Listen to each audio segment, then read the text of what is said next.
नमस्कार दोस्तों, मैं दीपक कारोलिया विकास कोचिंग क्लासेस से आपके लिए लेकर आया हूं मध्य प्रदेश सीरीज़ का चैप्टर 4 रिवर्स ऑफ एमपी। इसमें हम मध्य प्रदेश की नदियों के बारे में जानेंगे। ये जो पिक्चर दिखाई दे रही है यह नर्मदा नदी की है, जो कि नरसिंहपुर के बरवाहन में स्थित सतधारा तट से ली गई है। आइए जानते हैं मध्य प्रदेश की नदियों के बारे में। हम नदियों के बारे में क्यों पढ़ते हैं, यह बहुत ही जनरल क्वेश्चन है और काफ़ी विद्यार्थियों द्वारा पूछा जाता है। जैसे कि हम जानते हैं, सबसे प्राचीन सभ्यता सिंधु घाटी सभ्यता है, जो सिंधु नदी के तट पर विकसित हुई थी। इसीलिए इसका नाम सिंधु घाटी सभ्यता रखा गया। नदियां आदिकाल से ही मानव के जीविकोपार्जन का साधन रही हैं। इसलिए नदियों के किनारे विश्व के अनेक सभ्यताएं एवं संस्कृति का जन्म हुआ है। परिणाम स्वरूप नदियों को सभ्यता का पालना कहा जाता है। यह तो हुई इतिहास की बात, लेकिन वर्तमान में हम नदियों की उपलब्धता का उपयोग क्या कर रहे हैं, आइए जानते हैं। हम नदियों पर बड़े बड़े बांध बनाकर नदियों का, उसके जल का एवं जल जीवों का संरक्षण कर रहे हैं। सिंचाई के साथ साथ विद्युत उत्पादन में भी नदियों का महत्वपूर्ण योगदान है। मध्य प्रदेश एक कृषि प्रधान राज्य है।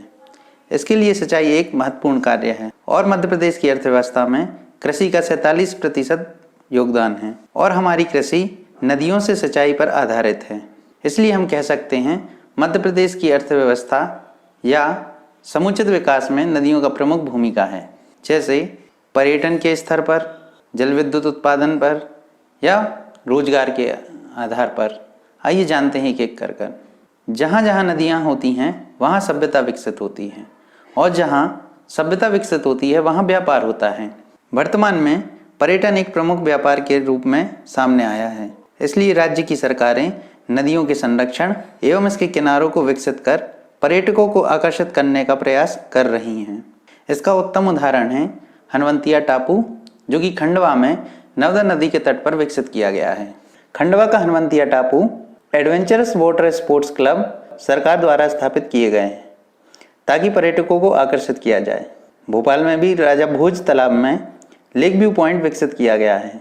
वैसे ही सागर के लाखावंजारा झील में क्रूज एवं बोटिंग क्लब चलाया जा रहा है, जिससे शहर में पर्यटन को बढ़ावा मिल रहा है। जल विद्युत परियोजनाएं। मध्य प्रदेश की प्रथम जल विद्युत परियोजना चंबल नदी घाटी में बनाई गई। मध्य प्रदेश की दूसरी बड़ी परियोजना नर्मदा सागर परियोजना है, जो नर्मदा नदी पर बनाई गई।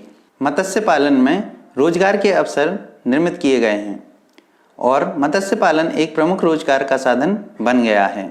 आइए जानते हैं मध्य प्रदेश की प्रमुख नदियाँ। नर्मदा, चंबल, बेतवा, ताप्ती, सोन, केन, बेनगंगा, वर्धा आदि प्रमुख नदियां हैं। यह है मध्य प्रदेश की नदियों का मानचित्र। जैसे कि हम देख रहे हैं, मध्य प्रदेश के पूरे भूभाग में नदियों का जाल बिछा हुआ है, इसीलिए इसे नदियों का मायका कहा जाता है। आइए जानते हैं नर्मदा नदी के बारे में। यह है नर्मदा नदी का मानचित्र। ये अनूपपुर में स्थित अमरकंटक पहाड़ी से निकलकर मध्य प्रदेश के 15 जिलों में प्रवाहित होकर महाराष्ट्र में और फिर गुजरात में बहकर खंबात की खाड़ी में अरब सागर में मिल जाती है। नर्मदा भारत की 5वीं सबसे बड़ी नदी है, जिसकी कुल लंबाई 1312 किलोमीटर है। मध्य प्रदेश में इसकी लंबाई 1077 किलोमीटर है। संपूर्ण नर्मदा बेसिन का 89.9% भाग मध्य प्रदेश में है। इसका आबहा तंत्र 93,180 वर्ग किलोमीटर है। इसीलिए इसे मध्य प्रदेश की जीवन रेखा कहा गया है तथा धार्मिक आधार पर मध्य प्रदेश की गंगा कहा जाता है। नर्मदा नदी अनूपपुर जिले के मैकल पर्वत श्रेणी की अमरकंटक पहाड़ी पर स्थित नर्मदा कुंड से निकलती है और खंबात की खाड़ी में एस्चुरी बनाते हुए गिर जाती है। नर्मदा नदी पूर्व से पश्चिम की ओर बहते हुए 15 जिलों को स्पर्श करती है या प्रवाहित होती है। ये 15 जिले कौन से हैं, आइए जानते हैं। अनूपपुर, डिंडोरी, मंडला, जबलपुर, नरसिंहपुर, रायसेन, सीहोर के बुधनी से यह प्रवाहित होती है। होशंगाबाद, हरदा, खंडवा, खरगोन, धार, देवास, बड़वानी, अलीराजपुर जिले से गुजरती है। यह मध्य प्रदेश, महाराष्ट्र और गुजरात में बहते हुए महाराष्ट्र एवं गुजरात की सीमा रेखा बनाती है। मई 2017 में नर्मदा नदी को जीवित नदी का दर्जा प्रदान किया गया है। इस नदी को प्रख्यात भूगोलविद टॉलमी ने नामादोष कहा है एवं इसके अन्य नाम हैं रेवा, सोमोदेवी, मेकलसोता, साखरी, सोमप्रभा, शिवपुत्री, निबुद्धा एवं ओमकारेश्वर में से कावेरी कहा जाता है। नर्मदा नदी की कुल 41 सहायक नदियां हैं। 22 नदी इसके बाईं ओर से मिलती हैं एवं 19 नदी इसके दाएं ओर से मिलती हैं। इसकी प्रमुख सहायक नदियां हैं हिरण, हथनी, दूधी, शक्कर, तवा, गंजाल, ऊटी, शेर एवं वरना। यह सब आपको याद करना है क्योंकि यह मध्य प्रदेश की सबसे लंबी एवं प्रमुख नदी है। नर्मदा किनारे बसे हुए प्रमुख शहर, यह भी एक फैक्ट है जो आपको बहुत अच्छे से याद रखना है। वे कौन कौन से शहर हैं आइए जानते हैं। जबलपुर, महेश्वर खरगोन में, मंडला, होशंगाबाद, नरसिंहपुर, ओंकारेश्वर खंडवा में। आइए जानते हैं नर्मदा नदी का बेसन विभाजन। मध्य प्रदेश में 89.9%, गुजरात में 6.5% एवं महाराष्ट्र में 2.7% है। यह है नर्मदा नदी का मानचित्र। इसे आपको अपने नोट्स में बनाना है एवं इसे बहुत अच्छे से याद करना है। इससे क्या होता है, ये आपके शॉर्ट नोट की तरह तैयार हो जाता है। इसमें आपको कौन कौन से ज़िले हैं वो भी इसमें लिखा हुआ है, कौन सी परियोजना है, कौन से बांध हैं, कितनी इसकी लंबाई है, कितनी सहायक नदियां हैं। मैप से अपन को फैक्ट बहुत अच्छे से याद होते हैं, इसलिए आपको ये मैप अपने नोट्स में ज़रूर बनाना चाहिए। मैंने भी बनाए हैं, अभी आगे स्लाइड में आपको दिखाऊंगा। नर्मदा नदी के दक्षिण में सतपुड़ा एवं उत्तर में विंध्याचल पर्वत श्रेणियाँ हैं। इसके मध्य नर्मदा भ्रंश घाटी में प्रवाहित होती है। भ्रंश घाटी में प्रवाहित होते हुए गुजरात में स्थित भाड़ौच में खंबात की खाड़ी में मिल जाती है जो कि अरब सागर में है। यह है मेरे द्वारा बनाए गए मानचित्र।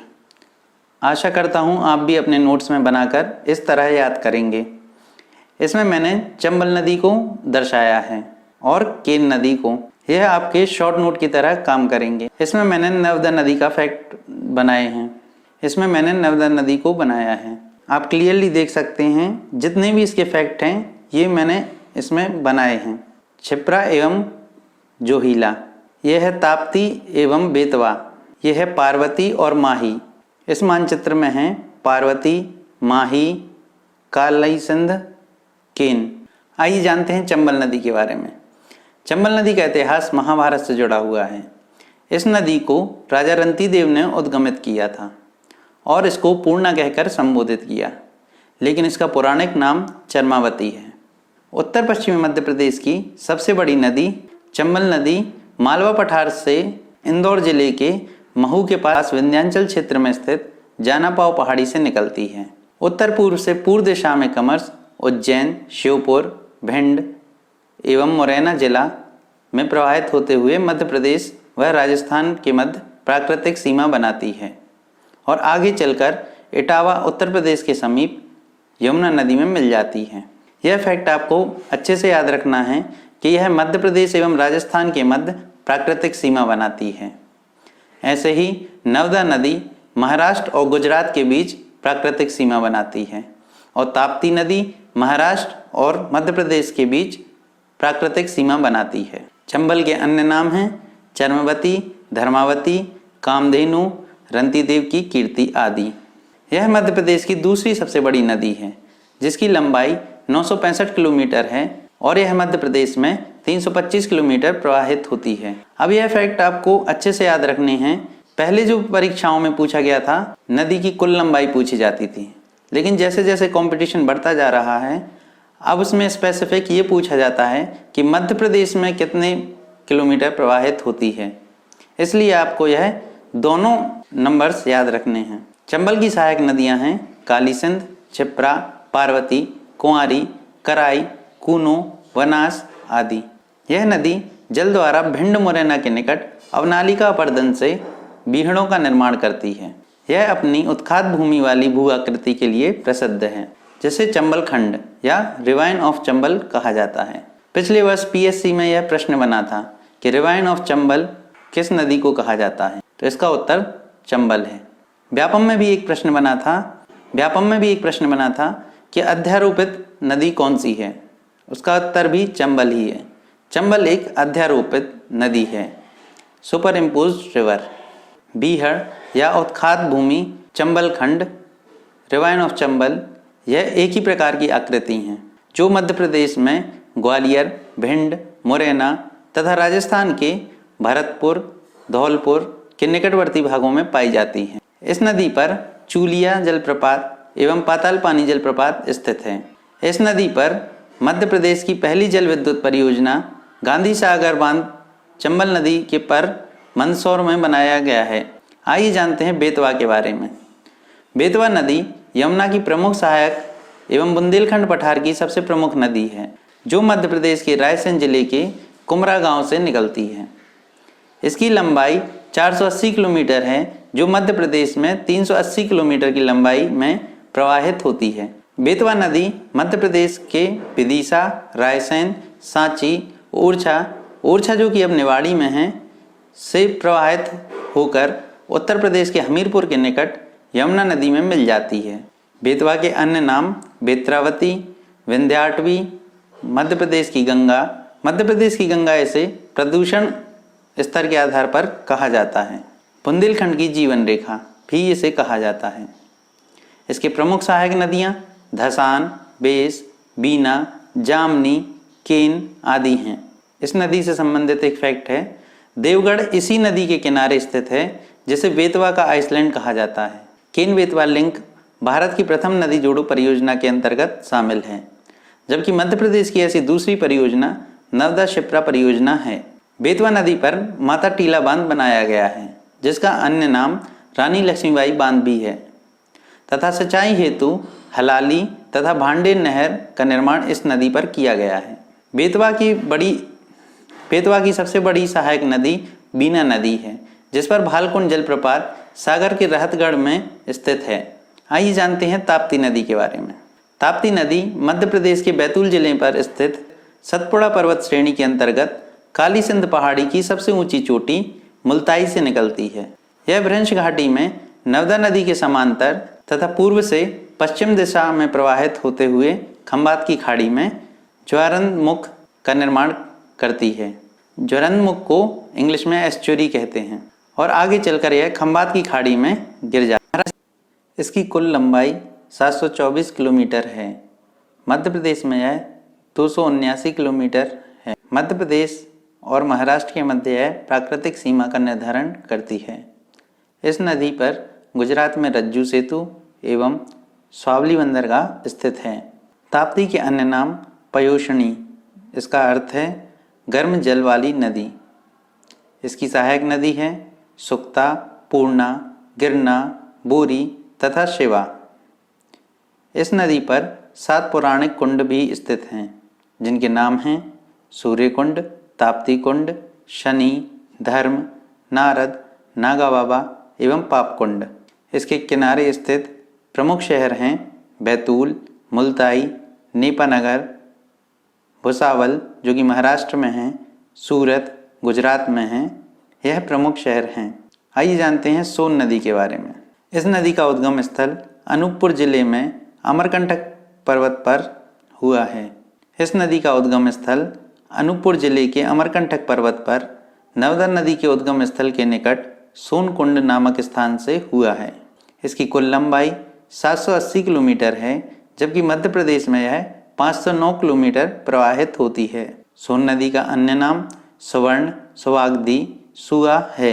सोन नदी में दुर्लभ प्रजाति के कछुए पाए जाते हैं एवं इसमें सोन घड़ियाल अभ्यारण्य स्थित है। आइए जानते हैं इसका ऐतिहासिक महत्व। वाल्मीकि की रामायण में इसे ही सुवागदी कहा गया है। कालिदास ने अपने ग्रंथ रघुवंशम में इसका वर्णन किया है। महाकवि बाणभट्ट ने अपने जीवन के 14 वर्ष इस नदी के किनारे गुजारे हैं। इस नदी पर बाण सागर परियोजना स्थित है, जो कि मध्य प्रदेश, उत्तर प्रदेश एवं बिहार की संयुक्त परियोजना है। भारत का दूसरा सबसे लंबा रेलवे पुल नेहरू सेतु सोन नदी पर स्थित है तथा भारत का पहला सबसे लंबा रेलवे पुल बिम्बनद केरल में स्थित है। सोन नदी की प्रमुख सहायक नदी रिहंद, गोपबनास, जोहिला, उत्तरी कोयल है। सोन नदी बिहार में पटना के निकट दीनापुर में गंगा नदी के दक्षिणी भाग से मिलने वाली सबसे बड़ी नदी है। आइए जानते हैं माही नदी के बारे में। उद्गम स्थल मध्य प्रदेश के धार जिले की सदारपुर तहसील के समीप मेहत झील से हुआ है। इसकी कुल लंबाई 520 किलोमीटर है और यह पश्चिम की ओर बहती हुई धार झाबुआ से राजस्थान तत्पश्चात गुजरात में होते हुए खंबात की खाड़ी में गिरती है। माही एकमात्र नदी है जो कर्क रेखा को 2 बार काटती है एवं राजस्थान में इस पर जयसमंद झील स्थित है। केन नदी का उद्गम स्थल विंध्याचल पर्वतमाला में कटनी के समीप कैमूर पहाड़ी है। इसकी कुल लंबाई 427 किलोमीटर है। इसका अन्य नाम शक्तिमती, कर्णवती, दीर्णवती है।